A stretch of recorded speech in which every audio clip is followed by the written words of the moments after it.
Una vez, conversando con un amigo sobre Dios, él me preguntaba, pero de una forma burlona, que quién era ese tal Jehová.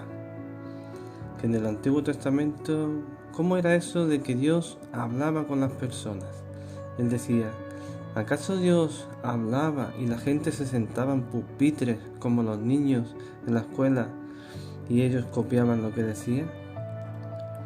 Traté de explicarle y hacerle comprender de que la Biblia es la palabra de Dios y fue escrita por personas a los cuales Dios les hablaba, bien en sueños, en oración, o simplemente Él los eligió para transmitir su palabra y se comunicaba con ellos en cualquier momento.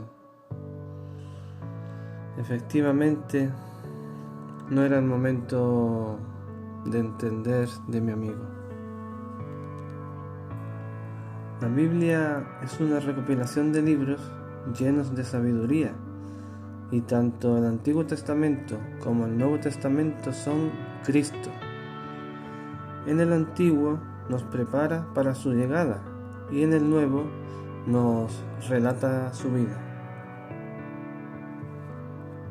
Pero como este amigo, queremos entenderlo todo con nuestra mente humana y limitada.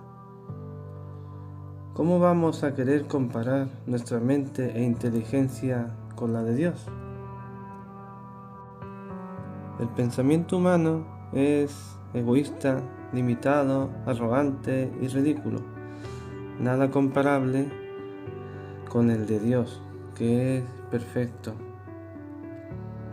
Él ya nos conocía antes de habernos formado en el vientre materno.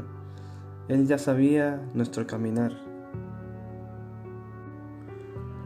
En el libro de Isaías, en el capítulo 55, versículos 8 y 9, dice lo siguiente: Porque mis pensamientos no son vuestros pensamientos, ni vuestros caminos mis caminos, dijo Jehová. Como son más altos los cielos que la tierra, así son mis caminos, más altos que vuestros caminos, y mis pensamientos más que vuestros pensamientos. Todavía estamos queriendo descubrir los orígenes del universo.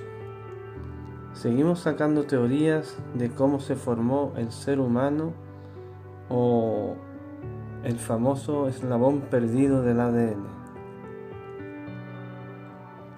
En las escuelas se engañan a los niños sobre estas cosas, y en algunas de ellas ya no existe la asignatura de religión. A los niños se les dice que el universo fue creado por el Big Bang, una teoría que los propios científicos no saben explicar. Se les dice que procedemos de un mono. Aunque queramos, no vamos a entender nunca los pensamientos de Dios, y mucho menos cómo Él lo hizo todo. En las Escrituras, en 1 Corintios, dice que la sabiduría de este mundo es insensatez para con Dios. O sea que, por muy listos que nos creamos, nuestra inteligencia para Dios es un grano de arena en un desierto. ¿Cómo vamos a entender a Dios que es omnipresente, omnisciente y omnipotente? Él ya nos conoce y nos ha examinado. Entiende nuestros pensamientos. Conoce nuestro sentar y levantar, nuestro andar y reposo. Antes de que la palabra esté ya en nuestra boca, Él ya la conoce.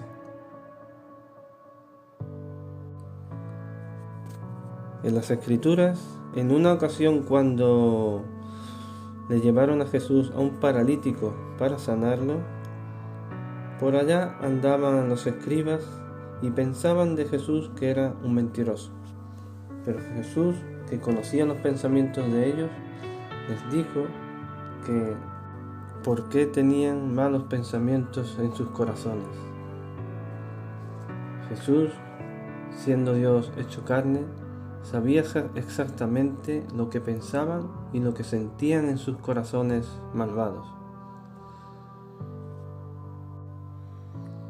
Sabía Jesús lo que pensaban estos escribas y fariseos y también conoce tus pensamientos y los míos. Debemos de guiarnos por la sabiduría que viene de lo alto y no por nuestra propia sabiduría. No tomemos decisiones precipitadas por muy mala que sea nuestra situación. Siempre debemos de confiar en Dios y dejarlo todo en sus manos. Nosotros no entendemos sus pensamientos, pero Él tiene todo el control. No lo olvides, déjate guiar por el Padre. Él te conoce desde antes de nacer. Que Dios te bendiga.